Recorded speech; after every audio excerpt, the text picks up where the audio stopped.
Selamat pagi teman-teman.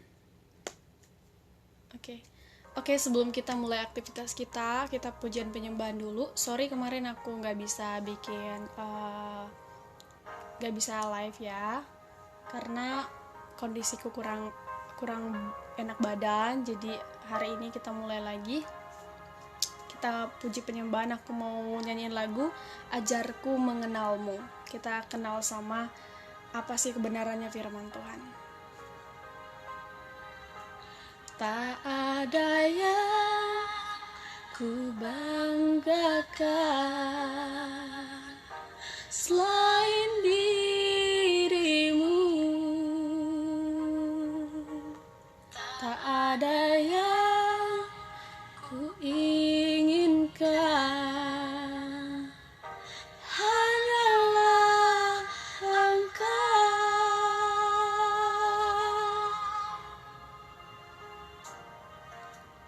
Aku ingin tinggal dalam pelataran-Mu.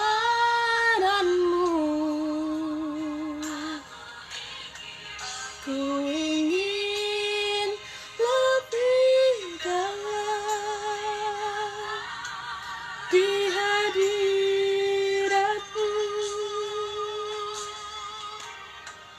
Ajarku mengenal-Mu, bawaku lebih mengenal-Mu, pribadi-Mu yang ku rindu. Ajarku mengenal-Mu.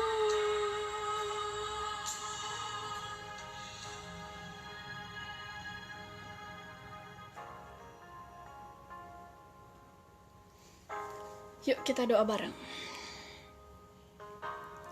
Tuhan Yesus yang baik, terima kasih buat kesempatan yang Tuhan sudah boleh berikan buat kami pagi hari ini. Kami boleh datang kepadamu dengan sembah sujud kami Tuhan. Pujian penyembahan sudah kami naikkan. Tibalah kiranya hari ini kami boleh mendengarkan sharing firman-Mu. Tuhan, sembunyikan Mawai di balik salib-Mu, supaya Mawai tidak ada kesombongan, tidak ada kesombongan rohani Tuhan, tapi biarlah nama-Mu dimuliakan. Berikan Roh Kudus untuk kami boleh mengerti dan memahami semua isi firman-Mu. Tuhan, ampuni kami atas segala kesalahan kami. Ampuni kami atas segala dosa-dosa kami yang terkadang kami tidak berani memperkatakan kebenaran. Tuhan Yesus yang baik, hari ini Bapa, izinkan Tuhan Mawai boleh menyenangkan hati-Mu, teman-teman boleh menyenangkan hati Bapa. Terima kasih Tuhan Yesus, kami siap untuk mendengarkan firman-Mu. Haleluya, amin.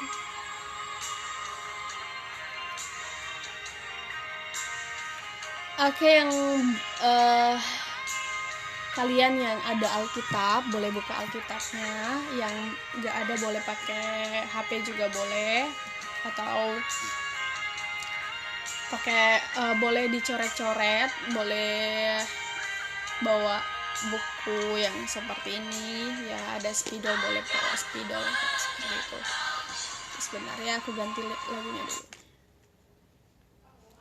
Hari ini kita belajar atau sharing firman tentang firman Tuhan berani memperkatakan kebenaran. Nah, biasa nih anak-anak zaman sekarang atau kita semua kadang-kadang ada banyak alasan yang kita buat untuk jadi alasan yang bisa kita membenarkan diri kita bahwa kita nggak salah gitu. Oke, hari ini aku sharing tentang firman Tuhan, yaitu berani memperkatakan kebenaran ya.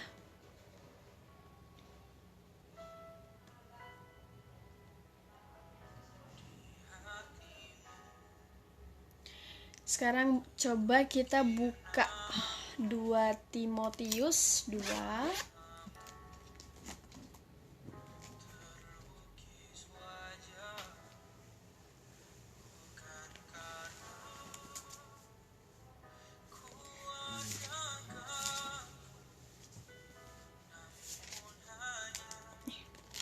2 Timotius 2 ayat 2 2 Timotius 2 ayat 19.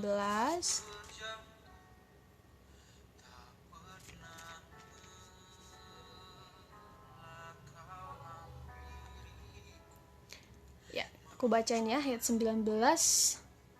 Tetapi dasar yang diletakkan Allah itu teguh, dan materainya ialah Tuhan mengenal siapa kepunyaannya, dan setiap orang yang menyebut nama Tuhan hendaklah meninggalkan kejahatan.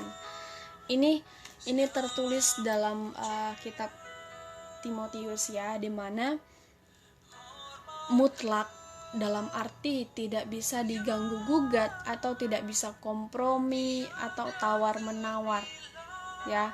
Setiap orang yang mengenal Tuhan yang menciptakan langit dan bumi hendaklah meninggalkan kejahatan, dalam artian kalau misalkan kalian dalam situasi yang benar-benar sepertinya bingung mau memperkatakan kebenaran atau kejujuran, butuh mental atau butuh kekuatan, power dan keberanian yang besar untuk memperkatakan itu, karena aku juga mengalami itu. Aku sendiri bahkan baru mengalami itu.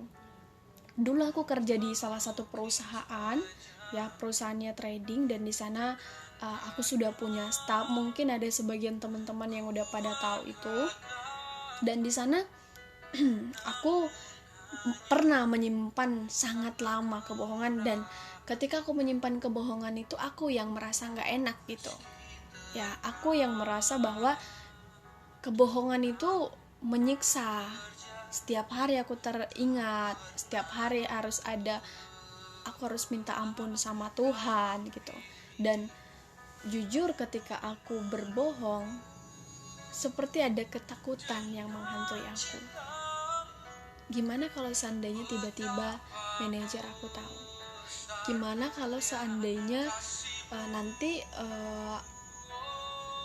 aku rasa jadi pokoknya ada kegelisahan yang sebenarnya itu kalau kita tinggal dalam kebenaran, sekecil apapun kebohongan yang kita simpan, itu benar-benar nyata dalam hati kita, nggak bisa lupa sama kebohongan itu. Dan itu yang benar-benar aku rasain selama lebih sebenarnya dari 5 bulan. Tapi satu akhirnya itu membuat kinerja aku juga sangat-sangat menurun. Banyak hal buruk yang terjadi ketika aku menyimpan kebohongan ya.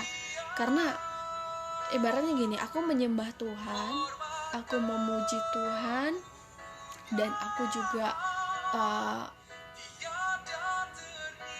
berdoa minta ampun. Tapi ketika aku berdoa minta ampun, Tuhan selalu ingetin, kamu minta ini sama aku, gimana aku mau ngelakuin, gimana Bapak ya, gimana Bapak mau ngelakuin itu ke aku kalau jalan yang mau aku kasih itu ke kamu tutup dengan ini gitu, dengan kebohongan. Dan itu membuat aku kayak oh iya ya, benar ya gitu. Sampai akhirnya aku bukan pasrah ya, tapi berserah sama Tuhan. Aku berdoa, Tuhan oke, Tuhan Yesus, kalau misalkan memang tindakan aku ini salah, kasih aku jalan supaya aku bisa berani memperkatakan, tunjukin arahnya gimana gitu. Mau siap deh sama konsekuensinya gitu kan. Tapi memang konsekuensinya pada saat itu adalah aku udah mikirin tapi gak kebayang bakalan seperti itu, dan sampai sekarang gitu loh terjadi gitu kan. Dan jujur waktu aku menyimpan kebohongan itu, hubunganku sama manajerku itu kurang baik. Aku jadi ngerasa takut, aku jadi ngerasa kayak manajer aku sepertinya tahu kebohongan itu tapi susah untuk ngungkapin. Karena aku tahu, karena kan setiap kejujuran itu, kenapa orang gak berani sih ngomong jujur? Karena dia tahu konsekuensinya. Kalau misalkan dia jujur pasti nanti akan ada resiko yang besar. Dia gak mau itu terjadi, dan itu juga yang aku lakuin. Kenapa aku nyimpan begitu lama kebohongan? Aku takut ketika aku ngomong, ini pasti manajer aku kesel nih, ini pasti manajer aku ngomong gini nih gitu. Dan akhirnya satu ketika kita dikumpulin, manajer aku kumpulin, dan mereka bilang, aku udah bingung deh sama kalian, sama Mawai, aku bingung deh mau ngomong apa. Terserah kalian mau ngelakuin apa, kerja nggak kerja terserah. Karena itu beneran kinerjaku down banget ya. Dan kata yang paling aku ingat banget dari manajer aku adalah, aku nggak tahu harus ngelakuin apa lagi sama kalian, aku nggak tahu apa sih di benak kalian. Nah itu yang buat aku mendorong aku buat jujur. Dan aku juga udah berdoa sebenarnya, oke Tuhan, aku mau ngomong jujur. So aku kerja paginya, aku udah ngelakuin semuanya. Akhirnya sore aku ngomong sama manajer aku, sepulang dari aku ada meeting, ada prospekan. Aku bilang sama manajer, Bu, aku sebenarnya mau jujur, ada kebohongan yang aku lakuin udah 5 bulan terakhir ini, bahkan lebih gitu. Kebohongan aku adalah ini, dan itu kebohongan yang besar, kebohongan yang menurut aku ya sebenarnya nggak layak buat diampuni. Tapi aku cerita ke dia kenapa aku nyimpan kebohongan, karena aku tahu ibu nggak bakalan suka gitu. Kalau aku jujur pasti ibu bakal nanti kayak gini, makanya aku takut. Tapi kenapa kamu berani sekarang buat ngomongin gitu? Karena ibu nanya, karena ibu ngomong, aku udah bingung sama apa di otak kalian tuh apa sih isinya gitu loh. Nah itu sebenarnya Bu gitu, aku harus gimana, aku minta solusi. Nah dan akhirnya aku salah tanggap, miscommunication sama manajer aku. Akhirnya manajer aku bilang buat, oke, mau di rumah cari kebenarannya dulu, baru balik lagi. Ada panjang ceritanya, pokoknya aku akhirnya berani jujur. Dan memang benar, ketika aku ngomong jujur, aku dilanda sampai akhirnya aku keluar dari kantor itu. Aku resign sendiri. Tapi awalnya memang mereka suruh aku dirumahkan ya, bukan diusir atau bukan dikeluarkan. Aku sendiri yang milih. Bahkan jujur aja manajer aku sangat baik. Ketika aku resign, mereka menahan. Itu berarti aku melakukan dampak yang positif di kantor. Ya itu salah satu kamu sebagai anak Tuhan jangan sampai bikin satu perusahaan tuh satu tempat yang orang tuh nggak nyaman kamu ada di sana gitu loh. Kalau misalkan orang nggak nyaman kamu ada di sana karena sifat mereka yang buruk, itu it's okay, itu bagus untuk badanmu, untuk dagingmu ya, supaya kamu bisa belajar sabar, belajar taat, belajar setia. Tapi kalau misalkan kamu membuat orang nggak suka sama sifatmu yang buruk, ya itu nggak benar gitu. Dan jujur manajer aku memang menahan aku untuk resign. Dan itulah kenapa aku selama 1 minggu di rumah itu nangis, setiap hari nangis. Nangisnya bukan, tapi ada kelegaan tersendiri gitu dalam hati tuh, ada rasa yang plong. Aku rasa sepertinya kebenaran tuh enak ya gitu. Dan memang ketakutan aku yang besar itu terjadi dan bahkan lebih. Tapi puji Tuhan, memang jujur aja kalau kita melakukan yang positif, kita melakukan yang sesuai dengan kebenarannya Tuhan, itu Tuhan bukain jalan. Sampai akhirnya aku bisa kayak sekarang itu berkat Tuhan. Dan itu berkat keberanian aku, berkat berkat kejujuran aku. Ini yang diajarkan sama Tuhan. Dasar yang diletakkan Allah itu teguh, dan materainya ialah Tuhan mengenal siapa kepunyaannya. Jadi Tuhan kenal kamu, Tuhan kenal aku. Walaupun kamu Kristen, tapi kalau di hatimu gak ada Tuhan, gak ada kebenaran, gak ada kasih, Tuhan gak kenal kamu. Suatu saat ketika kamu naik ke sorga, Tuhan bakal bilang, Yesus bakal bilang, siapa kamu? Aku gak kenal kamu gitu. Aku gak tahu kamu anaknya siapa gitu loh. Dan di situ Tuhan ajarin aku buat ngerasa bahwa oh iya, kebenaran itu memang susah, tapi harus gitu loh. Aku harus memperkatakan yang sebenarnya gitu. Dan ini aku ngerasa bahwa tidak satupun kejahatan bisa disembunyikan dengan alasan. Gak satupun. Sekalipun pahit, tapi harus berani, harus diucapkan gitu loh. Oke. setiap orang yang menyebut nama Tuhan hendaklah meninggalkan kejahatan yang buruk, semuanya harus ditinggalkan. Ya. Sekarang saya mau tanya deh, aku mau tanya sama kalian, sebagai anak Tuhan, ya ini khusus buat anak Tuhan yang bukan, maksudnya yang non Kristen, boleh skip. Sebagai anak Tuhan, apakah kita mengasihi Allah dengan sempurna?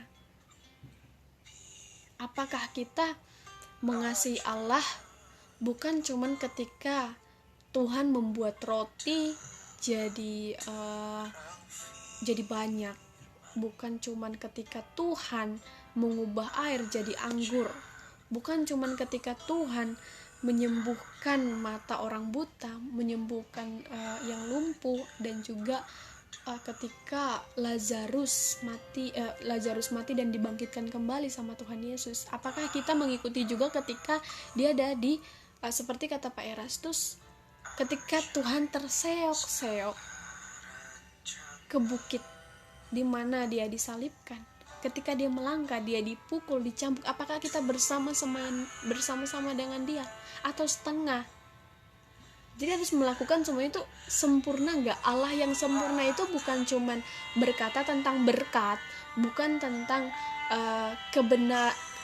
kebenaran bahwa Allah itu dahsyat, luar biasa, ajaib. Dia memang ajaib, dia bisa berikan mukjizat, tapi kita juga kenal gak atau mengasihi Tuhan yang Allah yang benar gak? Allah yang kalau salah ya, ingat cerita di mana salah satu jemaat, aku lupa jemaat, dia menghukum sampai membinasakan semua jemaat. Nanti aku cari sebentar ya, aku coba searching ya. Itu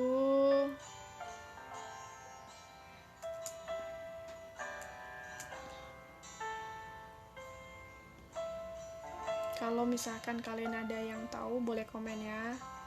Jemaat yang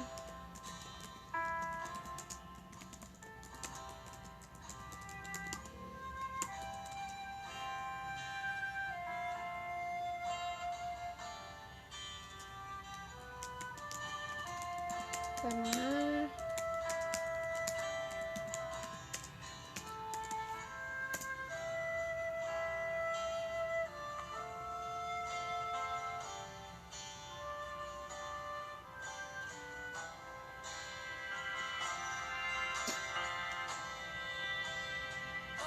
itu karena mereka berbuat dosa ya.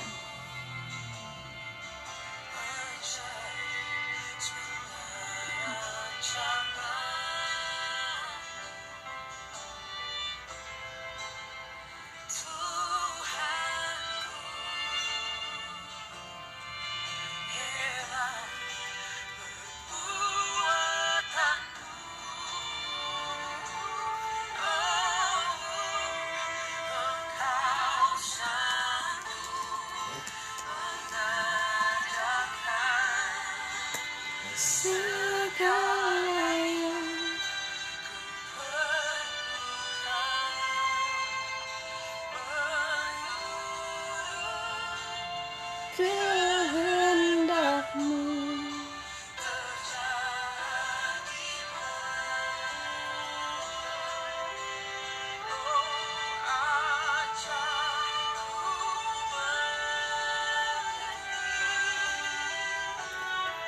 Oke, aku nggak dapet nih.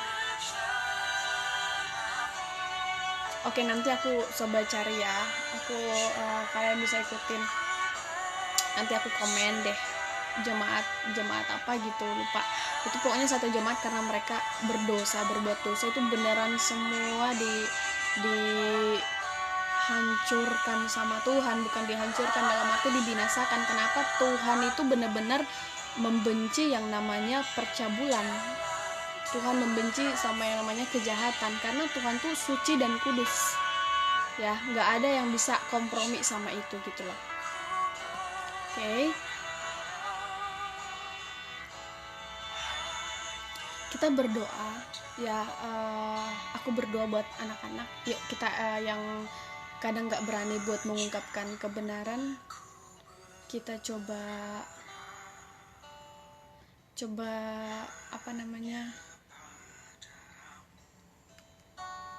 kita berdoa Bu, supaya kita lebih berani lagi untuk memberikan apa sih, mental yang kuat gitu loh, mental yang berani untuk mengatakan yang sebenarnya, bukan menyimpan kebohongan gitu.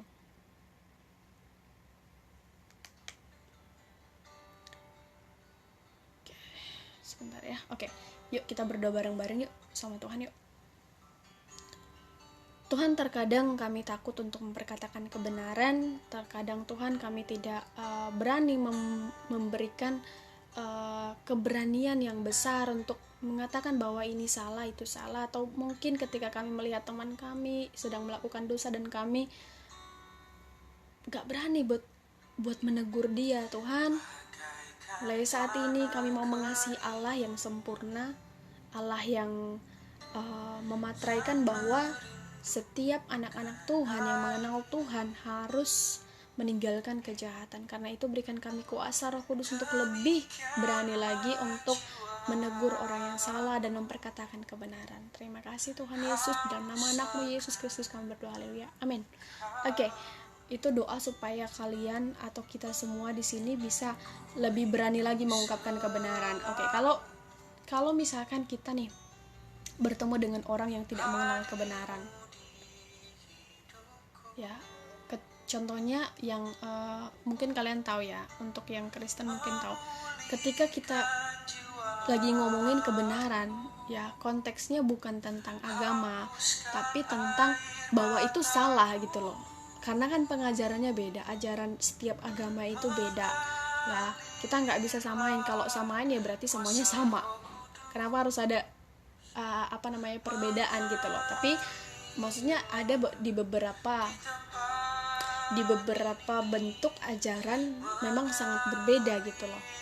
Yang Kristen harus seperti ini, yang Muslim harus seperti ini, yang Buddha harus seperti ini, yang Konghucu harus seperti ini gitu. Nah, di sini kita lagi belajar bagaimana kita mengungkapkan kebenaran. Contohnya, orang yang tidak mengenal kebenaran beda, bukan tidak mengenal agama, tidak mengenal kebenaran. Ya, walaupun dia sesama Kristen. Contohnya Kristen sama Kristen, kita nggak usah ngomongin yang lain, kita ngomongin Kristen aja.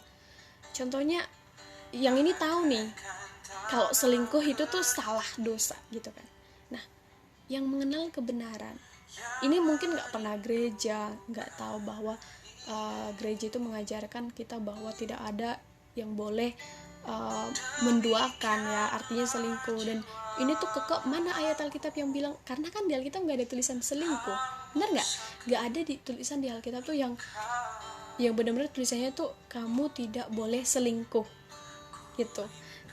Nah, si ini tuh merasa bahwa dia hebat, dia tahu firman karena dia udah searching, mungkin dia pernah dengar dari pendeta bahwa nggak ada sih kata-kata selingkuh gitu loh. Dan ini kamu tuh salah loh bilang bahwa bukan harus kata selingkuh gitu loh. Dan ini pasti marah gitu loh. Ini pasti kayak lo sok suci, lo sok bener gitu kan, sok iya gitu. Nah, di situ kita sebagai anak Tuhan jangan langsung kepancing sama ini.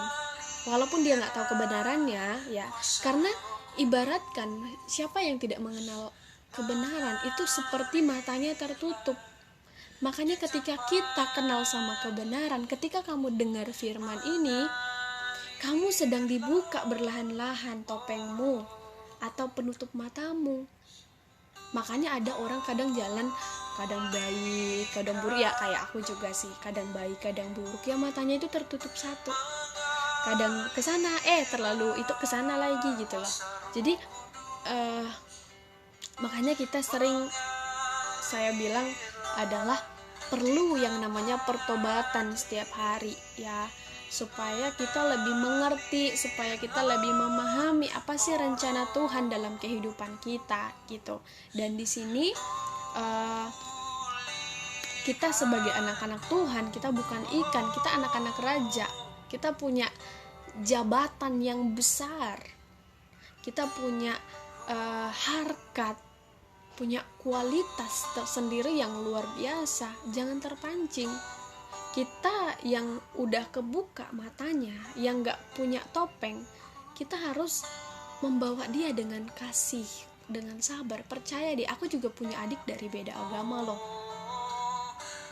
Itu dia benar-benar dulunya gak tahu apa itu kebenaran. Ini bukan masalah memperkatakan agama, ini masalah dimana dia gak tahu artinya mengampuni. Itu bagi aku ya, karena kan sudah begitu lama dia dirusak sama lingkungan, sama dunia. Dia sudah begitu lama dirusak sama keadaan, dimana keadaan ini tuh membuat dia belajar bahwa kasih itu gak ada. Belajar dimana bahwa perbedaan itu bener-bener ada, dan itu gak pantas buat disatuin gitu loh. Sampai akhirnya ada berontak. Kita pernah aku bikin status, akhirnya kita berantem, awalnya begitu. Tapi sekarang, karena apapun yang dilakukan sama aku, dia pernah juga jahat kok sama aku, dia pernah ada niat buruk juga kok sama aku, dia pernah gak peduli sama aku kok di waktu dia gak kenal kasih gitu. Tapi setelah dilihat, kok ini orang tuh bisa tenang ya gitu. Maksudnya dia lihat bukan apa yang dilakukan, tapi orang lain juga ngelakuin itu ke aku, tapi dengan sabar aku melewati gitu loh. Maksudnya walaupun banyak yang menggosip, banyak yang menghina, banyak yang menghujat, tapi kadang dia kesel sendiri gitu loh. Kesel deh sama kakak, kesel deh sama sister, dia panggil aku sister, kesel deh sama sister. Setiap kali aku mau marahin orang ini, kenapa sih sister tuh gak mau, selalu bilang dia kan udah benci sama sister, dia kan udah ngelakuin ini sama sister gitu loh. Aku bilang enggak sayang, kebenaran tuh harus benar gitu loh. Maksudnya sekalipun aku nggak mau melakukan segala sesuatunya sama seperti dunia lakukan. Kalau dunia, atau aku punya teman juga yang aku pernah sering baca chatnya atau sering baca WhatsAppnya ataupun di status Facebook atau status IG atau status apapun, ada yang mengatakan gini, sifatku itu tergantung kamu. Kalau kamu memperlakukannya baik, aku akan jadi orang baik di matamu, aku akan baik kepadamu. Tapi kalau misalkan kamu jahat, ya aku akan melakukan yang jahat juga sama kamu. Makanya tergantung sama kamu. Itu dunia. Kamu yang lagi nonton, yang lagi baca mungkin, atau yang lagi secara tiba-tiba gitu dengar firman ini, bangun. Kamu tuh pewaris kerajaan surga, bukan dari dunia. Kalau dari dunia maka matilah kamu di dunia. Ya, ingat, neraka dan surga itu benar-benar nyata. Ini bukan masalah agama ya. Surga dan neraka di agama manapun pasti diajarkan bahwa itu nyata. Ya, siapa yang berani bilang bahwa Tuhan tuh nggak ada? Kalau misalkan ada yang berani bilang Tuhan itu nggak ada, sekarang ingat, lihat lagi, googling ya, yang nggak tahu googling, lihat semua yang mengatakan bahwa Tuhan tuh nggak ada, sekarang udah nggak ada. Kalau hari-hari ini dari kalian yang masih bilang Tuhan itu nggak ada, bertobatlah. Waktu Tuhan udah dekat. Ini bukan bicara masalah agama loh. Ini bukan bicara masalah perbedaan keyakinan, enggak. Cuman dua deh, Tuhan tuh ada, surga dan neraka tuh ada. Cukup itu dulu. Kamu kalau udah tahu itu, kamu beragama. Nah, sekarang balik lagi, kamu bertuhan gak? Karena banyak orang beragama tapi tidak bertuhan. Dan itu susah banget. Ya harus dilatih. Gitu. Oke. Baik lagi ya. Dari teman-teman aku yang mungkin bilang sifat aku tergantung sama apa yang kamu lakukan. No. Sejahat prinsip aku nih dari kecil itu bukan diajarin mamaku, bukan diajarin bapak aku, gak diajarin temanku, tapi itu ajaran bener-bener Tuhan ngasih tahu ke aku. Sama semua, ada beberapa adik-adik rohaniku, ada adikku juga, ada yang tadi aku ceritain. Dengan itu, dengan prinsip itu, mereka bisa melihat kasih dalam hidupku. Ajaranku adalah, kalau kalian tanya sama dia pasti dia tahu deh ajaranku apa. Sejahatnya orang sama kita, Ingat ya, kalau udah sejahat-jahatnya berarti semua kejahatan dilakukan kita, termasuk menggosipi kita, selingkuhin kita, mengkhianati kita, bikin kita kecewa, nimpuk kita, tampar kita, pukul kita, dustai kita, semua yang buruk ya, semua yang buruk yang udah dia lakuin ke kita harus tetap baik sama mereka. Itu kasih. Jangan bilang kamu sayang sama orang, tapi ketika dia melakukan dosa kamu udah gak sayang. Karena sayang itu mutlak. Sayang bukan ketika orang baik sama kita. Sayang bukan ketika orang memberi barang sama kita. Bukan. Sayang bukan karena kita butuh orang itu, enggak. Sayang bukan ketika kayaknya tuh orang itu perhatian ke aku, enggak. Sayang itu adalah apapun yang dia lakukan, aku sayang sama dia, aku mengasihi dia. Dan sama ceritanya kayak adik aku tadi, dia dengan tegas bilang ke aku baru ketemu sama kasih, yaitu di kakak. Kita beda. Aku bilang, apa yang kamu gak miliki, apa yang gak kamu miliki, apa yang sister miliki, itu milik kamu. Mohon maaf, dia gak punya bapak. Aku bilang, aku punya bapak, aku ini kakakmu, berarti bapakku adalah bapakmu. Dia gak punya adik atau kakak. Aku bilang, aku ini kakakmu, aku punya adik dan aku punya kakak, mereka punyamu juga. Cuman satu aku bilang sama keluargaku, mama, bapak, kakak, adik, ingat ya, aku cuman memberikan apa yang jadi milikku, jadi miliknya karena aku mengasihi dia seperti ajaran Tuhan Yesusku. Jangan berharap lebih. Ingat, jangan berpikir bahwa ketika dia jadi mungkin kalau dia jadi kakak aku, dia harus bertindak, dia harus memberikan ini, memberikan itu, ya kan, memberikan segalanya gitu. No, bukan itu konsepnya. Aku bilang gitu sama keluargaku, dan memang mama sama bapak tuh ya oke, gitu, yang penting mama udah ngomong. Dan itu memang peringatan dari kakakku juga ya, awalnya dia bilang jangan terlalu berpikir bahwa dia bisa kasih yang terbaik buat keluarga kita, karena takutnya nanti kita kecewa, karena banyak yang udah kami anggap keluarga tapi ternyata mengecewakan kita juga gitu loh. Dan aku bilang sama mamaku, gitu ya Maya, jangan ngarep ya, itu cuman sekedar kita mengasihi anak orang gitu, dan anggap dia anakmu sendiri, kasih dia seperti anakmu sendiri, tapi jangan sakit ketika dia nanti suatu saat akan mengecewakan kita. Aku cuma bilang, bukan aku bilang dia akan mengecewakan, waspada, supaya mamaku tuh tahu, dia tahu walaupun orang tuh jahat sama kita, nggak perlu jahat. Ajarannya Yesus nggak gitu. Jangan, kamu anak Tuhan ya, jangan bikin nama Tuhan tuh jelek. Bukan aku bilang aku udah benar ya, tapi maksud aku mengingatkan, aku alarmnya aja buat kita semua di sini. Itu juga mengingatkan diri aku sendiri bahwa ketika kita jahat sama orang, Tuhan tuh sakit. Apa baiknya kalau kita mengasihi orang yang baik? Yang luar biasa itu adalah ketika kita dapat mengasihi orang yang menghakimi kita, itu luar biasa. Adik aku tuh susah mengampuni. Rasanya kadang tuh sampai nangis-nangis di hadapan Tuhan. Bukan buat aku, buat adikku. Tuhan tolong, Tuhan. Keluarganya benci ke aku. Ya, keluarganya benci ke aku, tapi aku bilang sama dia, aku aja loh yang dibenci, gak pernah marah sama mereka. Aku tuh mengasihi mereka loh, Rena. Kesebut deh. Tapi kok kamu bisa sih marah gitu loh? Iya, soalnya dia jahat sama sister dia kayak gini. Aku cuma bilang, no, Sister cuma mau bilang sama kamu, ampuni mereka. Bukan karena aku mengasihi mereka lebih daripada kamu, bukan mau membela mereka, mereka salah, tapi mereka lagi tertutup matanya.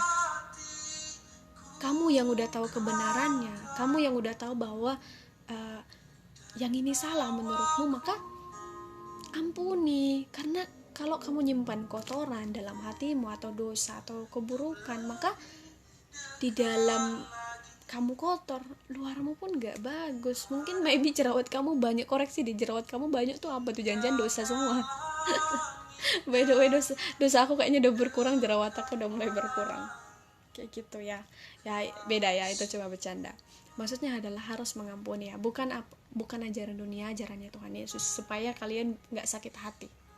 Itu karena itu salah satu yang bikin aku tenang. Ya banyak orang yang bilang, Mawai kenapa, gimana sih caranya supaya ketika ada masalah tuh kayaknya kamu santai gitu. Ya gue juga nangis. Gue juga kadang itu benar-benar depresi, stres, bahkan ada niat yang buruk gitu. Tapi kembali lagi, back lagi, oh iya Tuhan ajarin kehendaknya yang terjadi, dan kalau udah kehendaknya yang terjadi, yang terbaik pasti dikasih. Udah gitu, itu udah bikin aku tenang. Alasannya know about me, know about you, know about my parents, but it's all about Jesus ya. Itu tentang Tuhan gitu. Ini hidup kita bukan tentang kita kok, tentang Tuhan. Gak usah pedulin perasaan kamu.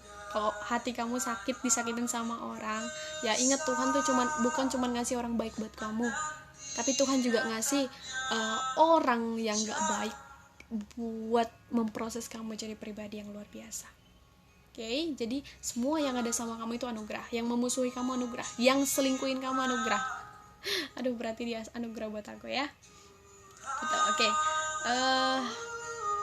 Kita baca di 2 Timotius, kembali lagi ke 2 Timotius 2 ayat 22 sampai 24. Aku baca buat kalian. Sebab itu jauhilah nafsu orang muda. Ingat nafsu orang muda apa? Nafsu birahi ya. Ada namanya, kemarin aku baca, kadang kan pikiran kita tuh kalau lagi kadang ke hal-hal yang aneh gitu loh, hal-hal yang mikir-mikir masturbasi ya, kadang kita mikirin masturbasi dan itu nggak benar. Nah itu adalah kadang-kadang orang muda tuh sama dosa-dosa favorit, selingkuh. Nah itu juga adalah nafsu orang muda. Kejarlah keadilan, adil ya, kesetiaan, kasih dan damai bersama-sama dengan mereka yang berseru kepada Tuhan dengan hati yang murni.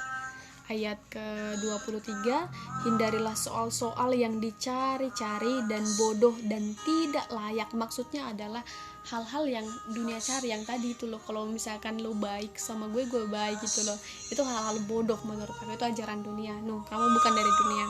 Engkau tahu bahwa soal-soal itu menimbulkan pertengkaran. Contohnya nih, contohnya harganya 5.000. Terus temen lu bilang, enggak gue beli kemarin, emang dia beli 4.000. Terus lu belinya ini 5.000 emang. Enggak, gue beli kemarin di tempat itu nih, di Alfamart. Nih, ini tuh 4.000. Teman kamu bilang gitu. Nah, kamu yang udah kena kebenaran jangan ngotot. Jangan, enggak, aku kemarin belinya 4.000, kamu udah ditipu. Itu tuh ya udah. Tinggal oh iya ya, kamu kemarin belinya 4.000. Dalam hati aja, iya aku belinya 5.000 ya. Gitu loh. Jadi enggak usah cari-cari yang bodoh lah. Yang penting damai itu lebih penting. Lebih penting ini kok dibandingin temenmu itu. Gitu loh. Oke. Ya, ayat ke-24. Sedangkan seorang hamba Tuhan tidak boleh bertengkar ya. Gak boleh saing-saingan tapi sayang-sayangan, kalau kata Pastor Christopher Tapiheru. Tetapi harus ramah terhadap semua orang. Ia harus cakap, mengajar, sabar, dan dengan lemah lembut dapat menuntun orang yang suka melawan, sebab mungkin Tuhan memberikan kesempatan kepada mereka untuk bertobat dan memimpin mereka sehingga mereka mengenal kebenaran.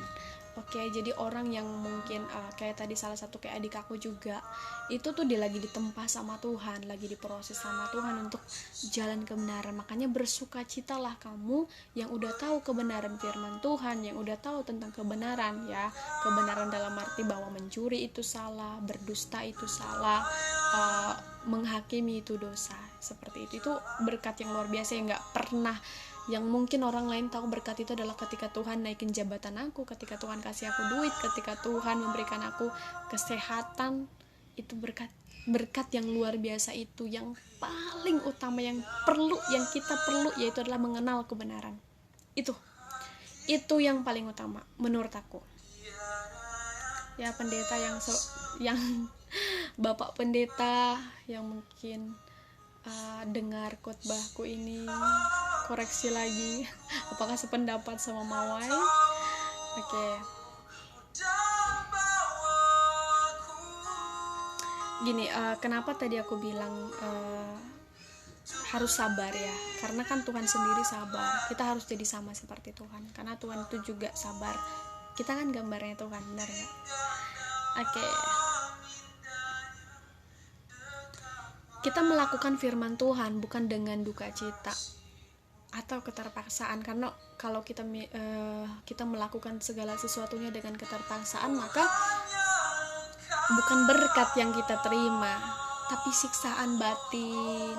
Aduh, kayaknya susah ya jadi orang baik, kayaknya susah banget jadi jujur gitu. Aku kan cuma negur dia doang, kayak tadi di dalam busway mungkin kita lihat nenek-nenek lagi udah capek berdiri, terus ada anak muda, mas tolong mas, itu dulu. Kita contohnya nih, kaki kita lagi sakit, beneran sakit ya, apalah yang nggak bisa gitu kita berdiri gitu, atau mungkin kita lagi, contohnya kamu yang mungkin lagi hamil gitu kan, mas tolong bangun dong dari tempat duduknya, itu ada nenek-nenek, kamu aja yang bangun, kamu juga masih muda kok. Kadang dalam hati kita kan, ya ampun Tuhan, aku cuma kasihan sama nenek itu, kenapa ya, biarkan saja orang dunia. Oke. Semua yang kita lakukan terus bersuka. Oke mas, kalau gitu jangan terpancing lah ya, ingat pokoknya jangan terpancing, harus dengan sukacita melakukannya. Aku kalau nggak ngelakuin kasihku sama adikku tadi itu dengan terpaksa, maybe aku udah bosan, karena banyak banget keluhan juga dari orang-orang tertentu yang bilang gini, aku tuh benci sama dia tuh, nggak suka aku sama dia. Kadang-kadang kalau aku mikir ya, mengikuti maunya dia, iya juga gitu loh ya, tapi kan ingat lagi, back lagi sama itu tugas kamu harus mengasihi, ngapain ngasihin orang yang baik, apa bagusnya kan gitu. Oke. Hidup kita harus bergaya kebenaran ya, semuanya tentang yang benar, jangan ada yang salah-salah. Bukan bagaimana kita mati, tapi bagaimana kita hidup, karena mati hanya cara, tapi hidup adalah proses dan kebenaran. Ini keren. Bukan bagaimana kita mati, tapi bagaimana kita hidup, karena mati itu cuma cara, sedangkan hidup adalah proses dan perkenanan. Hidup adalah anugerah Tuhan. Kayak mati itu cuma sekali. Kalau ada yang mati suri, itu adalah kesempatan yang Tuhan kasih buat buat contohnya kamu sakit kanker, kamu dioperasi, itu juga sebenarnya kematian yang tertunda ya. Dan bersukacitalah kamu bangkit lagi, kamu sehat, pulih kembali. Itu kesempatan. Nah, kalau yang kesempatan kedua kamu sia-siain, inget neraka deket, bro. Oke, siapa yang mau mencintai hidup dan mau melihat hari-hari baik, ia harus menjaga lidahnya terhadap yang jahat dan bibirnya terhadap ucapan-ucapan yang menipu. Ia harus menjauhi yang jahat dan melakukan yang baik. Ia harus mencari perdamaian dan berusaha mendapatkannya. Itu tertulis di ayat 1 Petrus 3 ayat 10-11 ya. Oke. Kamu diciptakan bukan untuk menyembah Tuhan. Itu harus, karena kamu diciptakan Tuhan. Oke. Kamu hidup bukan untuk penyembahan, karena penyembahan itu harus, kamu kan ciptaannya Tuhan. Maaf, binatang aja yang udah diadopsi orang itu tahu balas budi, dia tahu dia harus nurut apa kata Tuhannya. Apalagi kamu ciptaan Tuhan, sempurna, ditebus lagi, luar biasa, spesial, punya otak, masa nggak mau nyembah Tuhan? Itu harus, tapi semuanya bukan tentang itu, tapi hidup yang berkenan. Oke. Oke, kenapa kita harus menjaga kebenaran? Ya, aku buat di sini ada tiga. Ada tiga ya. Yang pertama adalah kebenaran menghubungkan kita sama Tuhan. Ya, pusat perhatian Tuhan tuh akan kebenaran adalah sifatnya, Tuhan tuh ya sifatnya sendiri kebenaran, dia benar gitu loh. Nggak ada salahnya pokoknya. Dan itu yang menghubungkan kita sama Tuhan. Kita baca di Mazmur 31 ayat 5 mengatakan Tuhan adalah benar, dan di Titus 1 ayat 2 mengatakan Tuhan yang tidak berdusta.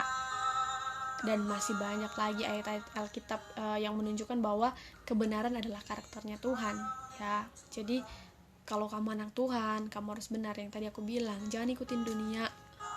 Jangan bersifat ketika orang baik sama kamu, mau mereka gimana pun jungkir balik ya kan, mau tangannya ke atas belakang nusukin kamu segala macem, kamu anak Tuhan. Oke, tetap kasih. Terus yang kedua, kita diselamatkan atau ditebus. Yang tadi Yesus sudah mati di kayu salib. Dia nggak nyuruh malaikatnya loh, dia nyuruh anaknya sendiri ya, buat ke dunia buat nebus kita, supaya kita bisa hidup sesuai dengan gambar atau sifat-sifatnya. Tujuan kita hidup di dunia itu sebagai anak-anak Tuhan adalah untuk menjadi serupa dengan gambar anaknya, yang berarti Yesus. Tuhan Yesus, kebayang nggak ketika dia ada di kayu salib tuh, tangannya lagi ditusuk ya kan, dia kan nggak dosa, maksudnya dia nggak melakukan dosa. Kalian cari di kitab mana, baik yang non Kristen, yang mengatakan bahwa Yesus itu berbuat dosa. Di Al-Quran aja tertulis, sorry aku bukan mau menyinggung ya, nggak ada sedikit pun, tapi maksudnya mendukung lah ya, bahwa Yesus itu beneran suci dan kudus. Dia satu-satunya yang kudus yang nggak pernah berbuat dosa, tapi dia di kayu salib ya. Kalau bagi kita Kristen nih ya, kita tahu kebenaran bahwa Tuhan Yesus nggak berdosa, disalibkan, mati di kayu salib ya. Itu kalau dia kan anaknya Tuhan ya, maksudnya dalam arti adalah dia adalah raja sebenarnya. Ibaratnya Yesus itu kan adalah gambarannya Tuhan, rohnya sendiri loh yang turun ke dunia ya. Karena anak tangga itu bukan berarti tangganya itu bunting terus ngelahirin, enggak. Itu harus tahu ya, harus kalau bagi kalian, aku kurang pintar karena aku bukan ahli Alkitab juga, yang mungkin kurang tahu tentang kebenaran Tritunggal atau apa sih itu, Allah Bapa, Allah Anak sama Allah Roh Kudus ya. Itu adalah ini satu ya, tapi ini sifat ya, ini sifat. Kenapa nggak Allah sendiri yang turun? Ya Allah sendiri kok yang turun, jiwanya yang turun ke dunia, cuman dia sebagai manusia biasa supaya dia merasakan sakit, karena harus seperti itu. Firman Tuhan harus seperti itu, sesuai dengan kehendakku maka terjadilah. Jadi benar-benar anaknya atau Tuhan Yesus harus jadi manusia atau Allah sendiri. Kenapa dia disebut anak? Supaya kita memahami maksudnya gitu loh. Oke. Dan itu tadi yang kedua, kita harus segambar, dan sifat-sifatnya Tuhan adalah mutlak ya, harus dengan kebenaran, serupa dengan gambarannya anaknya yaitu Yesus Kristus. Di Roma 8 ayat 29, kita buka di Roma 8 ayat 29. Sebab semua orang yang dipilihnya dari semula, mereka juga ditentukannya dari semula untuk menjadi serupa dengan gambaran anaknya, supaya anaknya itu, Yesus Kristus itu, menjadi yang sulung di antara banyak saudara. Oke. Dia memakai tubuh manusia, yaitu gambaran Yesus Kristus, supaya jadi Tuhan Yesus walaupun dia punya maksudnya walaupun dia Allah atau Tuhan, dia cubit pun dia ngerasa sakit, karena memang harus kayak gitu loh. emang harus dia ngerasain itu.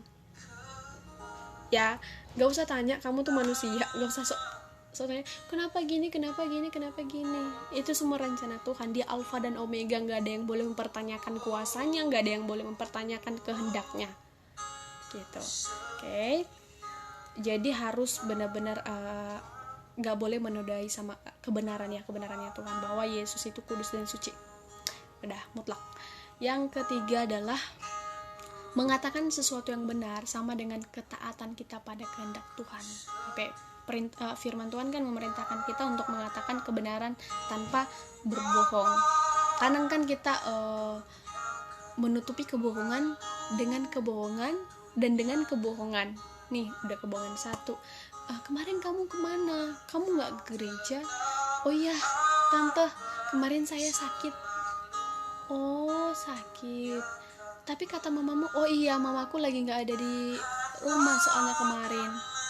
Emang mama kamu di mana? Gara-gara kamu nggak tahu, kamu bilang padahal mama kami ikut ke gereja. Mungkin mama pergi jalan-jalan kemana gitu tante. Nah kebohongan demi kebohongan ya. Jadi jangan coba-coba membuat kebohongan, karena kebohongan itu memperdayai kamu ya. Keburukan itu memperdayai kamu. Dan yang kedua itu menipu, karena iblis tuh suka menipu. Terus yang ketiga itu dusta ya, dan itu nggak benar. Oke. Tahu ya, firman-Nya sudah jelas mengatakan bahwa kebenaran akan firman Tuhan itu mutlak dan dimateraikan. Cukup segini firman yang aku bawain, sharing firman yang aku bawain. Thank you buat kalian yang udah nonton. Yang belum subscribe channel YouTube aku, boleh subscribe di Mawai Strong Witty. Boleh ikutin juga di aku ada Facebooknya Mawai Sinaga.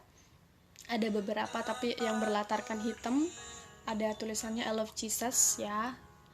Boleh diikutin juga. Dan TikTok aku yang aku bikin channel YouTube itu dari TikTok, karena banyak saran dari mereka, dan memang itu pergumulan berat juga sama Tuhan, dan akhirnya Tuhan bilang oke, nggak apa-apa, kamu buat aja TikTok aku Mawai Sinaga. Oke. Ada 2 versi, tapi versi yang lebih rohani. Kalau TikTok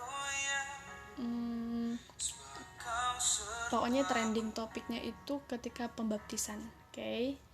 Sorry banget, di channel YouTube aku kemarin aku gak masukin video aku yang terbaru ya, karena kehapus.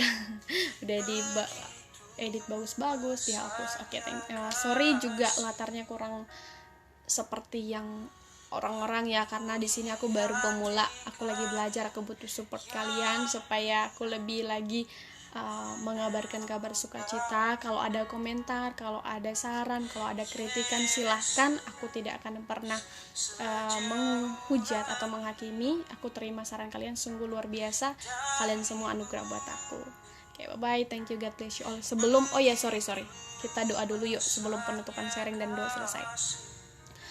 Tuhan Yesus, terima kasih buat kesempatan Tuhan boleh sediakan buat kami boleh memuji, kami boleh menyembah Tuhan, dan kami boleh dengar-dengaran akan sharing firman Tuhan. Izinkan Tuhan Mawai lebih lagi mengenal kebenaran-Mu dengan tindakan dan sikap, supaya anak-anak-Mu yang mendengarkan boleh turut merasakan kehadiran Roh Kudus, dan juga semakin bersikap seperti Engkau, Yesus, yang benar-benar benar dan mutlak. Terima kasih Tuhan, apapun pekerjaan kami serahkan semua dalam tangan-Mu. Haleluya, amin. Oke, thank you guys, I love you so much.